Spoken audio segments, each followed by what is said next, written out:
Hello and welcome to Adventures in Venueland, an EAMC podcast. This is your all-access pass to go backstage and behind the scenes with some of the brightest minds that cross the scope of the live entertainment industry. I'm Dave Rettelberger. And I'm Paul Hooper. We'll introduce you to some of our favorite people as we dive deep into the world of live touring shows and the venues that host them.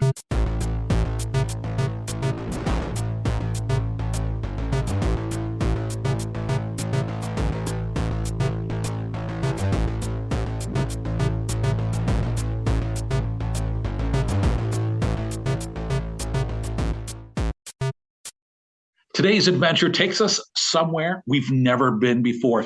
Join us as we head to Rio to check in with the Director of Regional Venues for GL Events, Silvia Albuquerque. Silvia, welcome. Hi, thank you for having me.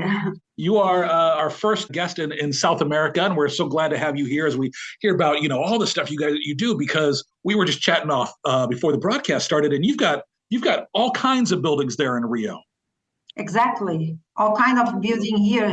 The Rio is an example for all the kind of venues that is possible to run in GL, in a hotel, in arena, and a convention center.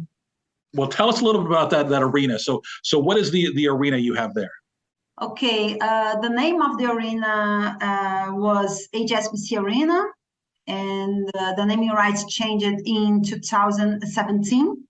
Now it's GNS Arena. Okay. Yes, this is the big arena in Brazil. You don't have any arena like this, the closed arena. So the major place of events in Rio.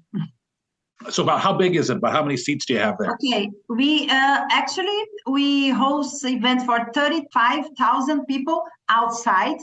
We host a month ago the Imagine Dragons, but inside the arena, we can host for 18,000 people. Very cool. And so you've also got a convention center there on site? Yes. Here, 1 kilometer near the arena, we run the Rio Centro. It's the biggest convention center in Latin America. So like I told you, today is the first day of a huge event called LAD, Defense and Security. It's a very important army and guns fairs. So the security here is today is very, very tough, but a great event. And then you have a hotel on site too. Yes, and a hotel. We construct this hotel for the Olympic. The year of the Olympic is the investment from GL. In the beginning, we called Accor to operate this with Grand Mercury brand. After the COVID, we decided to run for ourselves the hotel.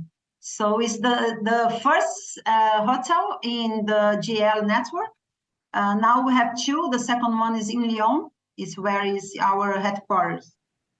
That's going to be interesting, having those two different types of properties where you've got an arena, a convention center, which is more of kind of an event focused business. And then you've got a hotel, which has a convention side, I'm sure, but also a different type of thing.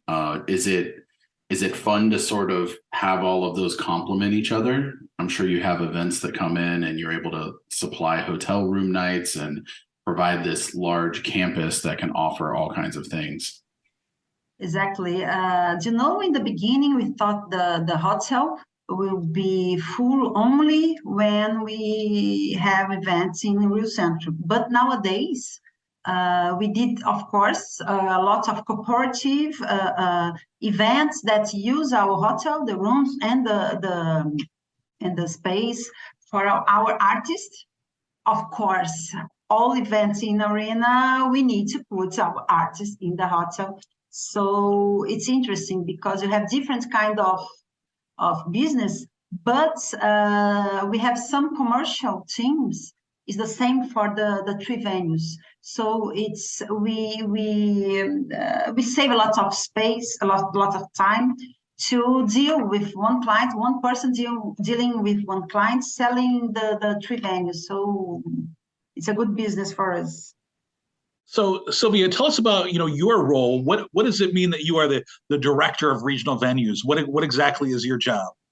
Okay, I arrived in GL in 2012. First of all, I was a non-events manager selling Rio Centro and Arena. And I was responsible for selling merchandising, sponsored, everything that is not events. Business suites, we have lots of business suites in Arena. So I need to deal with the brands. But one interesting thing that was very important, it's still very important in the venues in Rio, that we have a lot of revenue from non-events, like office. We have 8,000 square meters of a building that's academy. You have school here inside. So I have here 1,000 people coming every day in Rio Centro with no connection with events. So this is a very important revenue. I don't know if another venues in the world do this. That's very unique, yeah. Yes, it's so different. Actually, in Arena, we have a school for 300 students, and don't bother us day by day because they have outside entrance. So it's a very important revenue. It's a fixed revenue that's support our business. So I started with this kind of business, and I was promoted to managing director from Arena in 2015, just a little bit before the Olympic. And in the COVID, I was promoted to regional director. So now I have the Rio Centro and the hotel too. It's 3 big events. It's good. I really like this kind of how can I say? We deal with lots of things. I deal with the like Imagine Dragons, Alicia Keys, and the La Age Defense, and the guy that's came from to spend a weekend in the hotel. So right. We don't have any a little bit everything. Normal day. Every day is an experience. It's in my function or my role to deal with the authorities. So we are a concession. So I have to have this relation with the city hall, all the authorities that deal with our concession. So it's good. Every day is a new thing to do. Yes. You mentioned the Olympics and taking on the role before the one you have now. Just before that, I mean, what was that experience like? You know, obviously some cities are fortunate to be able to host Olympics, but it's not super common, and a lot of arenas and venues wonder, you know, what is that scale of production like, and also just how many people. I'm sure it pulls so many people from not only how many meetings, right? There's got to be so many meetings. Yeah, meetings and planning. Like I can't even imagine. You know, what was that experience like? Yes, it was special. In Arena, we received the Olympic gymnastic and the wheelchair basketball. Okay, in Rio Centro, we host 5 sports. I don't know in English, but ping pong. Ping pong. Yeah. Yes, I don't know in English the name, but box. We built a new pavilion to host this box championship and another one. So our team provide this operational for the committee. So we were in the day-by-day regular days in the operation. It was very special to be inside these big events. Do you know that GL is an international company based in Lyon, and every big event like Olympic, like World Cup, we have our team going to their place, like to Paris, to I don't remember the name of the place, but we always give some structure, big structure to this kind of big events. So we host sports, but we still provide solution to other venues that's not from us, for furniture, or tents. GL have this solution too. So we are, all the team was completed in the Olympic and the World Cup here in Rio. It was a very nice period of time. Yeah, and you got the hotel out of it too, which is kind of cool, right? So, I mean, I think that is something I think we see in cities where when the Olympics and the World Cup or any events on those scales do go there, it usually, ends up yielding more venues, hotels, lots of infrastructure, parks often that didn't exist before. So even when the event leaves, kind of that imprint of the event is still there. It's like the Olympics have always made their mark on Rio. Yes, yes, of course. They lots of room or lots of hotel was built to receive the Olympic. But after the Olympic, we know that lots of hotel closed because after the Olympic, after the COVID, so the number of rooms in Rio, they not that much like the during this time. Now it's less, but it's okay. We do you know that this year we are in a very good. It's a very good year for the event market in Rio. After the COVID, last year was, I think it was the for arena 2022 was the best year of the arena because of lots of things, lots of events. Every event is selling a lot of tickets. That's interesting. Yeah, sure. Yes, the bed. Even before the COVID time, we are doing very well. I hope this year will repeat the results of last year. You mentioned the COVID times, so we've talked with our guests a lot about this hit our industry so hard in the States, and what was it like for you there in Rio with the pandemic? Yes, of course, we deal with lots of problems. We never know how. When we will come back, but do you know that we have some initiatives, like we host and we develop the first drive-in in Brazil in our parking lots.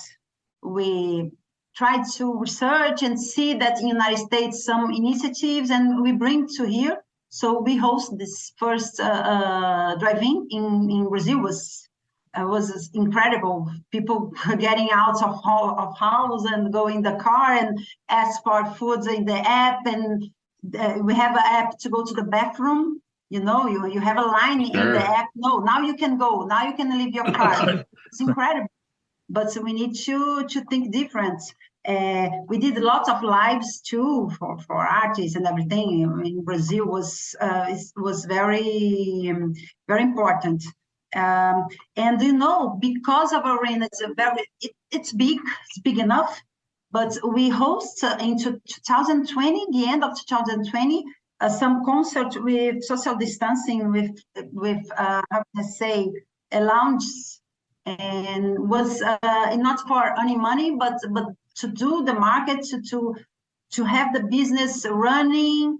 And we stimulate the city hall, talking to city hall. Oh, we can do, it's safe to do. We can do like this, we can do like that. So we have some meetings and we did this in 2020, and the end of 2021. I think we were only us, and after that, some places in São Paulo. But it was very important to because GL is a very important player in Brazil. So we need to start everything. We need to deal with this in a security way and show everybody that it's safe to have concert, but with some distance. So it was very interesting to work with this. Well, I think too, as we all found out, events and live moments, whether it's a concert or a comedy show or something, were so important to the public. So you mentioned, even not charging or something, like I think we all knew before the kind of the pandemic that these events are so important in people's lives and they have such a fun time, but it just really put a magnifying glass over it whenever that happened. And you realize that not only do we not have these events, which, sucks for us in the industry, but it's also at a time when people really need them most because they are so stressed out with everything else and no one knows what's happening. And, when they need that feel good moment that they get from a concert, then it's not there. So I think that was something that really probably pained us a lot in this industry. So I think that, to your point, when we could start having them again, it was, as important as getting the business up and running. It was just as important as, being there for the people in the community and kind of like getting them back out there and giving them that, feel good moment that they have. Yes, and we are feeling since last year how people want to have this experience outside. It's important not to have, but to feel is different. We are feeling this. This is very important. So concert, we host a concert last week, a national concert. Is something that I want to talk to you about it. We never expect 7,000 people. We expect 4,000. So every concert is a surprise, and here is working very well. So after COVID, it's something that is important. We not change. Yes, we change a little bit our markets. Actually, since the Olympic time, when the rates, the dollar exchange starts to become very not so good for the Brazilian markets, I felt that the international concert that's now before the Olympic was our 90% of our contents starting to be very some concerts only in 2017. So oh my God, what we gonna do? We start to produce our own content. So the national market in Brazil, the singers from Brazil, they are very important here, and they bring lots of public. And we didn't host this kind of concert because the arena in the beginning was very expensive. You can bring a concert for 5,000 people. And when I come, why not? Why not? Why not? So we started to have some initiatives to have a better negotiation with the suppliers. So nowadays we are cheaper than 2015 to do some concerts. So we can do more with less. So, and if you know that in 2017, about national concert, we host almost 2-3. Last year, we host 22. So the results of this it's incredible. We invest in some courtesy system. I think United States, it's more common to hide the upper level that normally is the biggest one. Yeah, take a little curtain up there or something. Yes, we didn't have this. So we invest in this system, of course, in that it's automatic.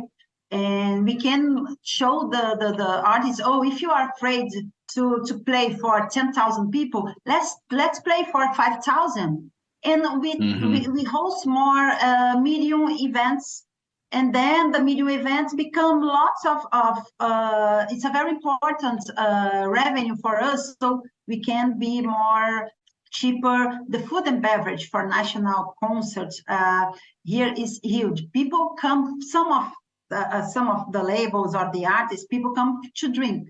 So we know that the volume of beer, of sales of beers, it's very important. Sometimes we host events, we produce events because we know that the food and beverage it's very important revenue. So I think in United States you have the same thing.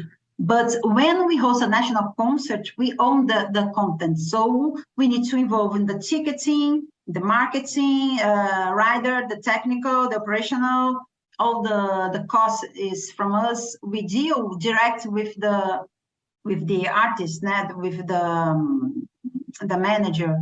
We're not a promoter. We don't use promoter. Because you're doing it all yourself.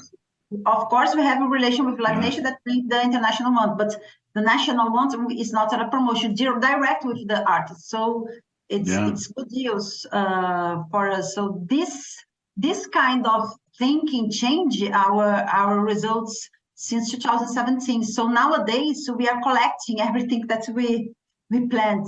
So we're very, very happy about this strategy. So this increase a lot of. So when we do this, we have the skyboxes. Our skyboxes is business suite. I don't know how you say.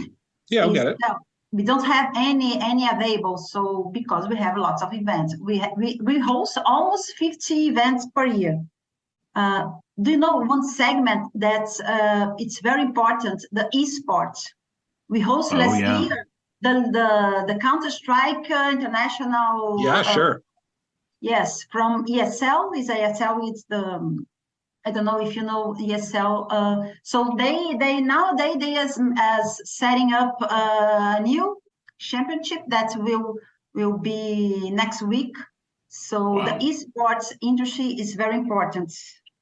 Yeah, we hosted one of the Counter-Strike championships, and it brings a lot of people. I mean, it's just crazy. And people come out to Yes. watch other people play video games. Yes.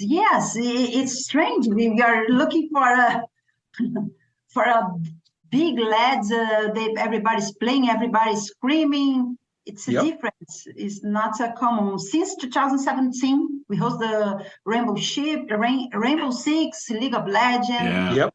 Of this, Wow. yes, it's important. We are investing in this segment. I love that you mentioned the national acts that you all are essentially self-promoting. And I think it's great that you're seeing returns from that, but also it's probably helping those local acts grow too, right? So, you might have them play your venue the first time and you'll have the curtain system in, but then maybe a year, 2 years later, they may have grown because they've been able to play in that arena, and you might be able to sell more tickets, release the curtains. So I'm sure as much as they're helping you, you're probably mutually benefiting off of it. They're growing off of it, then they come back and play again. So I mean, I think it's a great kind of partnership that you're having with all these local bands. Yes, it's happened, but sometimes we have big artists that want to use the curtain to have a concert more intimate, more right. in arena. Right. It was impossible. Oh no, I want a small room. I want a small place. Nowadays, okay, if you have the curtain, so that not more apologize is so big, because in the beginning we heard this a lot. Oh, I'm afraid it's so big, but nowadays we can do more intimate. So it's working. Silvia, let's talk a little bit about your journey and your adventure. So where were you born originally? In Rio. So in Rio, and then you went to college. Did you always have this attraction to live events and the live music industry? No, actually, when I was looking for my first job, I remember in the company that's for students. I don't know the name in English, but when you are in the university, if you want a job, you have this kind of company that helps you to find some place. And I remember my first job wasn't at Sony Music, the recording company. Sure. Yeah. So I started with 18. And I stay over there in 1996. It's a long time. And then I stay over there for 6 years. So I learned a lot about this kind of industry. Of course, the record, not a live music, but I found people that I worked at almost 30 years ago until now with the recording. They are working with the artists, so it's good to deal with them. So I start at Sony Music. Then I go to a publisher, a big publisher in Brazil called Edior. I stay over there for 6 years. Then I go to the Groupon. Do you know Groupon? Do you remember? Yeah, Groupon. Groupon, yes. They stay there to deal with big clients because something that I really like to do is to do business. It's my skill. Do business, to connect people, to think about products. And in Groupon, I did this a lot. And after Groupon, I came to GL in 2012. And I'm here for 11 years. This is the place that I stay more time. What is it about this industry that you love and have kind of fallen in love with? Do you know, my husband, he said that, oh my God, my work is boring because I'm dealing with an industry that don't have news. And here in Rio Centro, in GL, in Arena, we have every day we have a new business. new contacts, you can think about everything. So you can think about the different kind of contents in arena. In the Rio Center, we are thinking about to promote some festival outside. We deal with a supermarket to use our landscape because here is huge. And I have a school. I need to deal with the director of the school because I don't know, have some issues. So I really like to deal with different situations and don't have a routine. Here we don't have a routine. I would work a lot during the weekend because, of course, on Saturdays there is a yes, it's not an easy job. I think everybody knows, our family knows about this. But it's different when you like your team, you like what you're doing, you like your partners, and when you go to like last Saturday and we go to the arena and see lots of people, 7,000 people that you didn't expect, and the artists thanking you. So, oh my God, I didn't imagine that this was could happen nowadays in my life. So you bring happiness to the artist too. You need to deal with medias, and I have lots of meeting with. We buy annual package with, for example, the media out of home is very important in Rio, and so we deal with. Now the hotel, we have the hotel full. We have 306 rooms. It's a huge hotel here. So lots of things going on. So I really like to deal with this kind of industry. You know, I think everybody that is listening to the podcast knows it's like a drug. You can't skip. You like it's true. Yeah. Imagine, in the bank, in a security companies, I don't know. It's so different. So it's very good.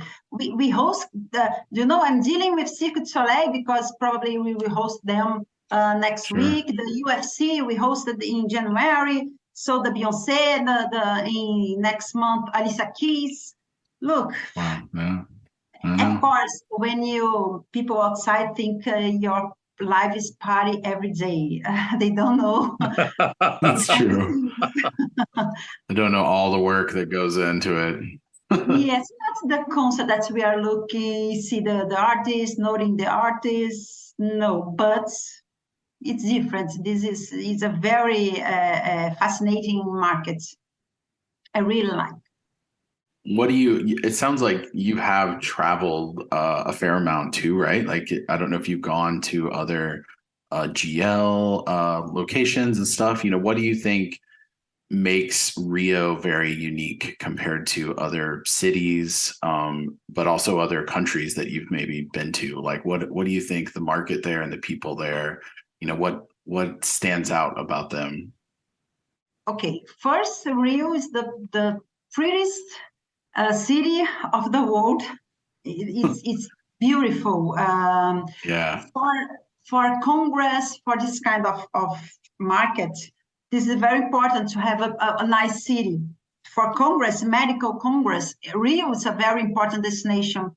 Actually, more than São Paulo, because São Paulo it's business. Rio, you have the pleasure. So these events here that's finished on Friday.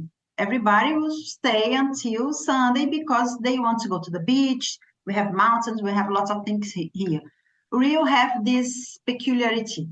For live markets, Rio it's a tough city. It's not that easy. The national one, okay, but the international one, the promoters suffer a little bit to sell tickets to Rio comparing to São Paulo. São Paulo is the biggest city in Brazil.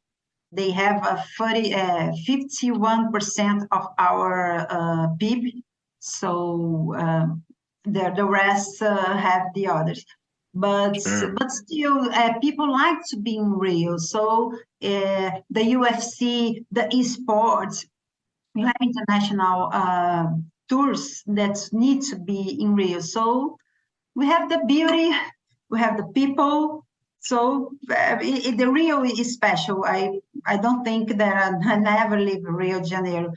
Carioca, Carioca who born in Rio, they like beach, they like the sea, they like this nature, involved with nature. So it's tough for us to be in other place. So Rio, I think Rio have this special. Everybody likes to be in Rio. Coldplay? We have photos from Chris Martin, the singer of Coldplay, the beach, playing soccer in the beach. It looks like he loved to be here in our city. We have this beauty that's bring people, and people become happy to come here. This is our difference. Yeah. Silvia, you talked about, your husband and, and obviously working on weekends. What's your home life like? What do you like to do for fun when you are not at work? Actually, I have 2 kids too, so they play volleyball normally, or I am in a concert, or I am in a volleyball matches.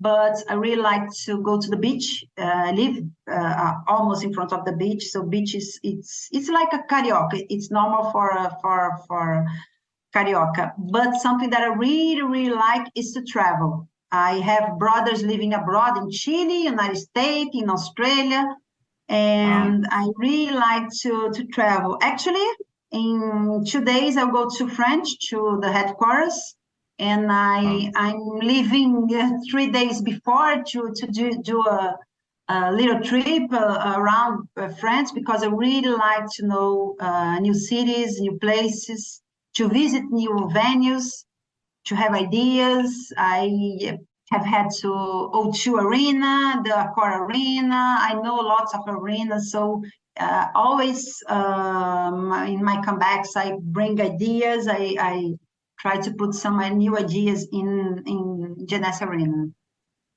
So Silvia, when you talk about, and you're talking to us here in the States, is when you look at arenas in other places, are there any big differences you notice that, this is something that I'm really excited that we do here that other people don't do? Or on the other hand, hey, that's something I wish we could do here.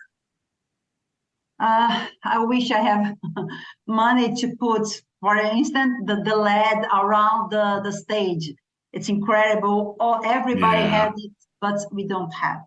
Actually, when I go outside, the O2 Arena is the lounge and everything is so luxury. It's so different than Brazil. Brazil, of course, we don't have market. We don't have one thing that's like the American Airlines Arena that changed the name. I forgot the name, in Miami.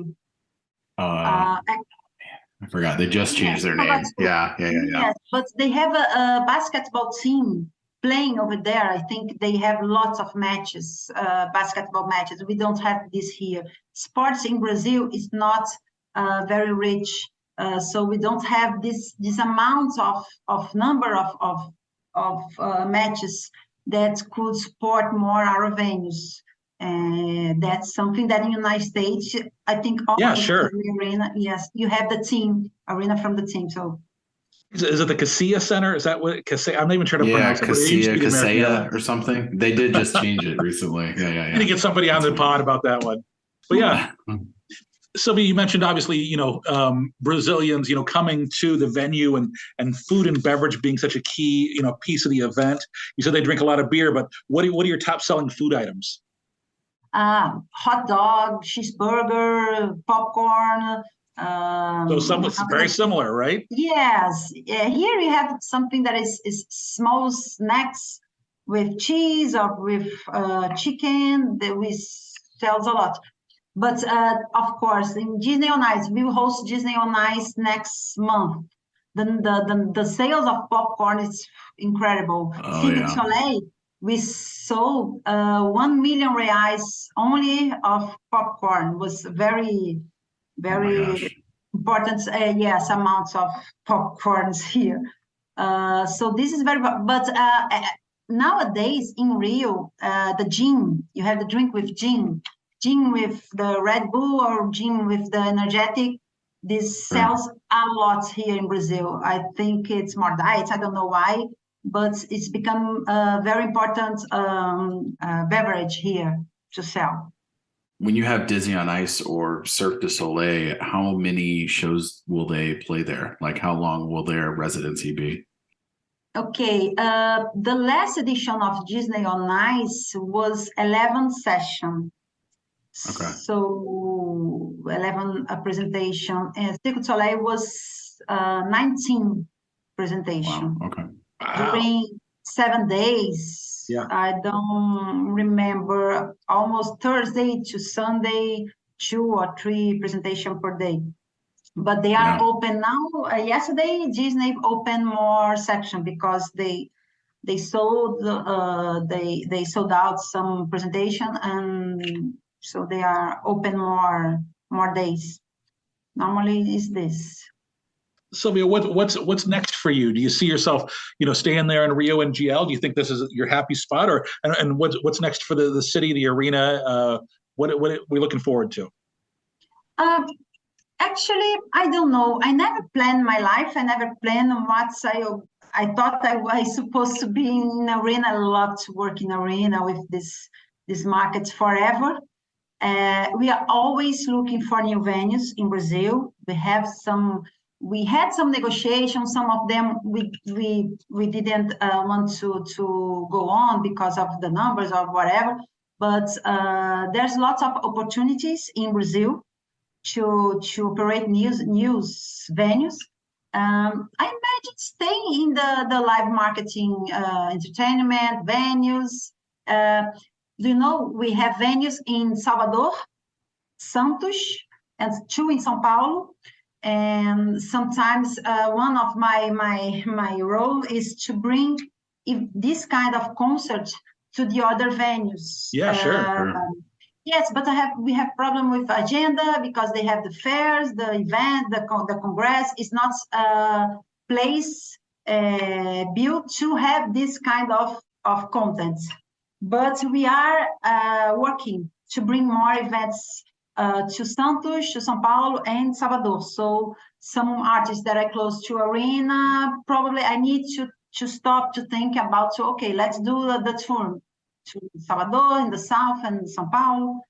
But I need to stop. It's a lot of things going on. We opened the hotel, had 6 months, though we still working with this new business. But I probably my next aim or next objective is to bring more events to the other venues in Brazil. So I need to focus on that. But I really want to stay in Rio. My life is so good, how it's going. So I really want to stay here. I like my life. I don't want more headaches. No, that's awesome. That's great. I get that. Hey, if somebody wanted to reach out to you or learn more about your venues, where can they find you guys? Okay, about email, they can send me an email. We have our website, gl.com. We have the Brazilian sites. You can Google GL. If somebody wants to reach me, they can send me an email, silvia.albuquerque@glevents.com. And of course, you're there on LinkedIn as well. Hey, Silvia, thank you so much for the time today. We really appreciate you joining us, and what I know is a very busy week for you, but helping our listeners learn a little bit about your adventures there in South America. Thank you a lot. I'm very pleased to be invited. Thank you a lot. No, and a big thanks to everybody for listening to this episode of Adventures in Venueland. Remember, you can subscribe and find more episodes wherever you listen to your favorite podcasts. We'd love your 5-star reviews so you can help others find us. Until the next adventure, I'm Dave Rettelberger. And I'm Paul Hooper. Thanks for listening, everyone.